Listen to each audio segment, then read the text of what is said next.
말로 표현할 수 없는 것들을 미술로 표현하면서 몰입, 창조의 경험을 통해 마음을 치유합니다.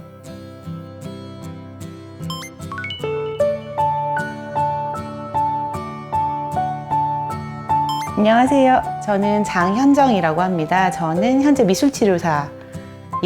15년 정도, 그리고 트레이닝 과정까지 하면 한 20년 정도 됐습니다. 인천대학교 겸임교수로 활동하고 있고 이제 개인 센터를 운영하고 있습니다.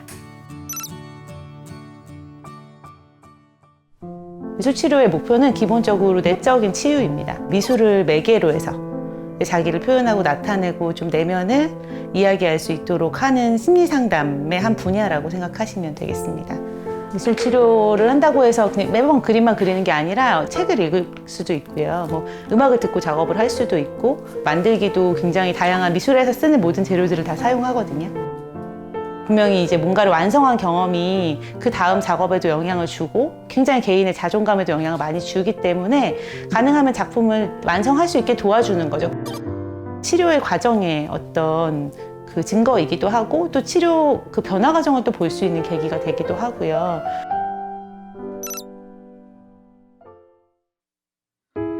주로 많이 오시기는 마음이 아픈 분들이 많이 오시고요.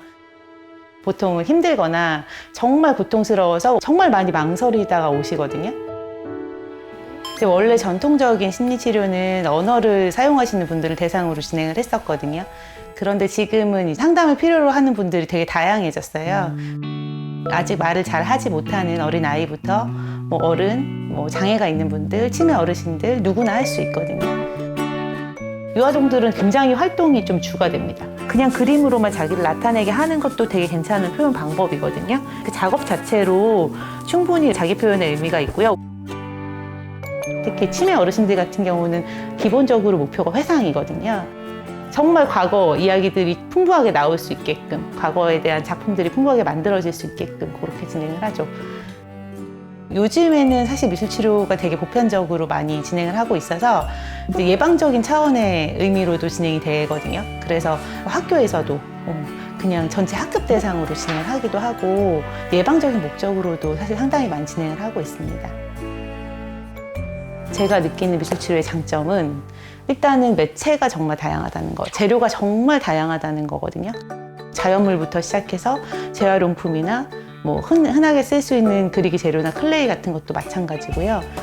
이 재료가 갖고 있는 심리적인 특성이 또 있거든요. 물감 같은 재료들은 굉장히 이제 잘 퍼지잖아요. 조금만 해도 이렇게 확 퍼지고 작품이 좀 크게 나오잖아요. 연필이나 볼펜 같은 재료들은 굉장히 뾰족하고 딱딱하고 세밀한 작업을 할 수가 있잖아요. 도전력이 필요하신 분들은 물감보다는 조금 더 딱딱한 재료들이 좀 잘 맞고요. 너무 평소에 항상 긴장돼 있고 딱딱한 재료들이나 연필이나 볼펜 같은 걸 선호하시는 분들 같은 경우는 좀 더 긴장을 좀 풀어줄 수 있는 반대의 재료들을 좀 제시를 해요. 또래들이나 선생님이랑 계속 좀 갈등이 좀 발생한다. 학급에서 계속 다투고 싸우고 정말로 완고한 친구였거든요. 그래서 처음에 만날 때는 정말 자기는 찰흙 말고 다른 건 전혀 하지 않을 거다. 이렇게 저한테 선언을 하고 찰흙만 정말 한 6개월을 한 것 같아요. 그것도 1시간 동안 계속 찰흙을 두드리기만 하는 친구였어요. 처음엔 저도 좀 힘들었죠. 그래서 권유하지 않고 그냥 좀 기다렸어요. 도구도 좀 다른 도구도 한번 줘보고 몽둥이를 좀 바꿔서 줘보고 다른 도구도 한번 줘보고 찰흙은 어차피 해야 되니까 책상 위에서도 해보고 바닥에서도 해보고 지점토도 한번 권하니까 걱정했던 것보다 굉장히 쿨하게 한번 해보죠. 이렇게 반응을 하더라고요. 그래서 그래 한번 해보자. 그리고 했는데 그날 되게 본인이 만족스러웠나 봐요. 물론 작업은 비슷했어요. 두드리기를 했는데 다음에도 지점토를 할게요. 이렇게 얘기를 하더라고요. 그래서 드디어 드디어 좀 생각했죠. 단순히 그냥 재료가 바뀌는 게 아니라 심리적인 어떤 특성이나 심리적인 수용력이나 이런 것들도 같이 바뀌게 되거든요.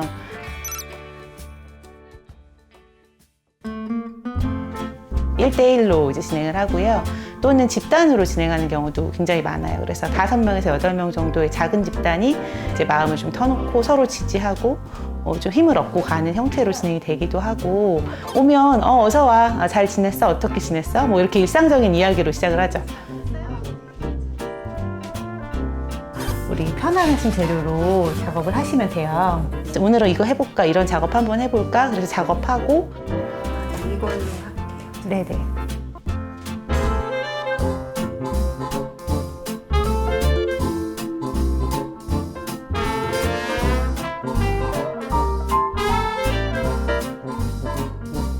검사를 할 때는 꼭 옆에서 지켜보고 행동을 관찰해야 됩니다. 그 행동이랑 이야기의 내용이랑 그림이랑 얼만큼 또 일치하는가도 봅니다. 그래서 계속 반복적으로 나온 특성들을 관찰하게 되거든요. 이렇게 작업을 하고 나면 그 작가의 이야기를 먼저 듣거든요. 그러면 이 작업에 대해서 이야기해 줄래? 어떤 작업인지 설명해 줄래? 이렇게 먼저 물어봐요. 집을 만들려고 제가 미션을 줬거든요. 그랬더니 아이가 집을 만들었는데 라푼첼 타워를 만든 거예요. 지금 어떤 상태에 있는지, 가정 내에서 얼마나 답답함을 느끼고 있어서 문도 없는 높은 그 타워를 만들었는지를 마음을 짐작할 수 있잖아요. 그러니까 본인이 말로 설명할 때는 그렇게 힘든지 몰랐거든요. 저도 그 작업을 하고 나서 이제 느꼈죠. 이 아이가 진짜 이 가정 내에서 겪는 고통이 지금 굉장히 큰 고통이구나 느끼고, 본인도 내가 집에서 이렇게 힘들었구나, 내가 이 부분을 되게 힘들어하고 있었구나, 이걸 깨닫게 되는 계기가 되었죠. 네. 뭐 그런 작품이 하나 딱 나오면 그때부터 사실 관계가 잘 굴러가거든요. 뭔가 이제 몰입해서 자기 내면을 표현한 경험들을 이제 내담자들이 한번 하고 나면 그 다음부터는 그 느낌대로 작업을 계속 하게 되거든요. 솔직해지고, 예, 도전적이 되고, 그렇게 되죠. 창조적이 되죠. 네.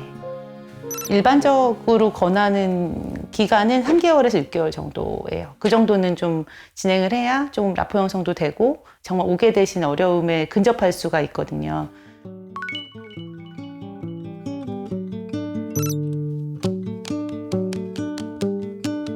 근데 그림을 잘 그려야 되나요? 잘 그리지 않아도 됩니다. 저도 초등학생 수준입니다. 저의 그림도. 네.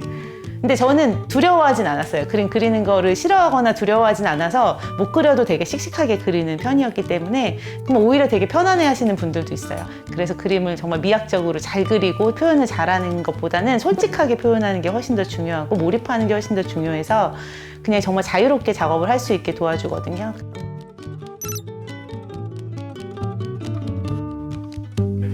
라이센스가 필요합니다. 네, 필요합니다.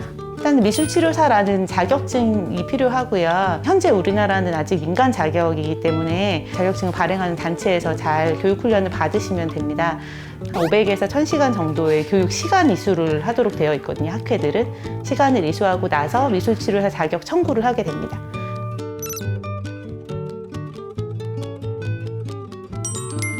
체험을 자주 하나요? 엄청 많이 합니다. 지금 많이 취업이 되는 곳은 보통 복지기관들에서 치료사를 채용하는 경우가 굉장히 많고요. 아동복지관, 장애인복지관, 노인복지관, 종합복지관 이렇게 종류가 되게 많은데 이 기관들에 다 치료사들이 채용이 되어 있다고 보시면 돼요. 그리고 국가에서 이제 이 치료 관련 사업들을 많이 하고 있거든요. 그래서 그 채용처가 굉장히 다양하게 있습니다.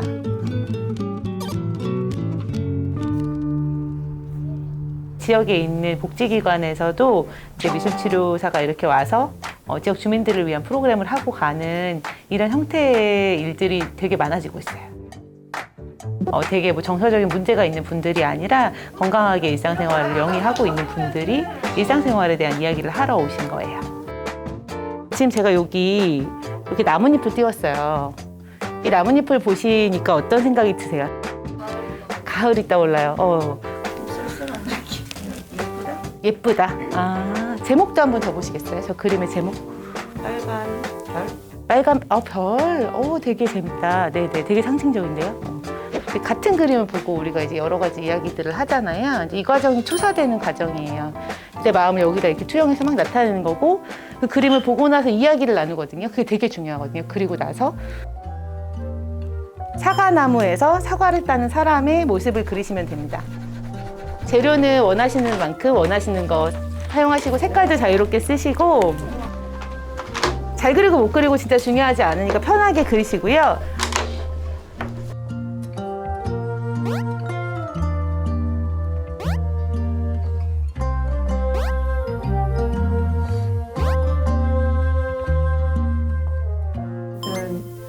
보면 사과가 빨간 사과만 있는 게 아니라 초록색도 있고 황금 사과도 있고 기분 좋게 따고 있는 그런 표정? 그럼 누가 열매를 연 거예요? 내가 열매를 연 거거든요. 이 그림 속에. 여기서 나무도 나고 이 사람도 나라고 보시면 돼요. 나의 두 가지 주제가 나오는 거예요. 네, 저는 그림은 못 그렸지만 일단 사과 따는 모습인데요. 저는 나무를 하나만 그리지 않고 여기 옆에도 그리고 그 나무도 원래 한 그루만 그리셨다가 나중에 뒤에 그림을 추가하셨더라고요. 너무 썰렁한 거예요. 예. 집에 가면 아무래도 아이를 대할 때 마음의 여유가 좀 오는 것 같아요. 그날 하루 정도만큼은. 진짜 뭔가 마음의 편안함을 느끼게 되었고 되게 재밌네요. 오랜만에 그림 그리니까 되게 재밌었어요. 그 치료나 상담에서 가장 중요한 도구는 치료사나 상담사라는 그 전문가거든요. 미술치료에서도 미술 매체가 가장 중요한 도구가 아니라 그 미술 매체와 기술을 사용하는 치료사, 미술치료사가 제일 중요한 도구예요. 제가 제일 중요한 도구인 거죠. 그래서 내가 가지고 있는 나의 특성과 장점을 가지고 내담자를 만나서 그 장점을 발휘하고 역량을 발휘하는 게 미술치료사의 일입니다.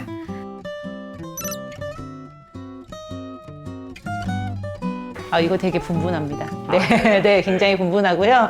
이게 미술치료 안에 미술이랑 치료라는 영역이 있잖아요. 근데 뭐 어느 쪽이 더 우세해야 된다, 어느 쪽이 더 중요하다 이렇게 말씀드리기는 조금 어렵고 미술을 전공하신 분들은 확실히 표현력이 정말 되게 뛰어나시거든요. 어떤 재료의 특성에 맞게 되게 잘 쓰시고요. 되게 예술적으로 작업을 잘 이끌어 가시는 특성들이 좀 있어요. 저처럼 뭐 사회복지나 심리학이나 이런 다른 분야들을 또 전공하신 분들은 또 이제 심리치료 분야 쪽에서 좀 강점을 가지고 있죠. 현재 분위기로는 이제 석사 이상의 학위를 요구하는 경우가 많거든요. 그래서 대학원은 미술치료학 전공이 있습니다, 여러분. 현재 가장 많이 권해드리는 거는 대학원을 가시는 것을 가장 많이 권해드립니다. 이제 미술치료사가 되고 싶은 분들에게 저는 일단 자원봉사 활동을 좀 많이 해보시라고 권하고 싶습니다.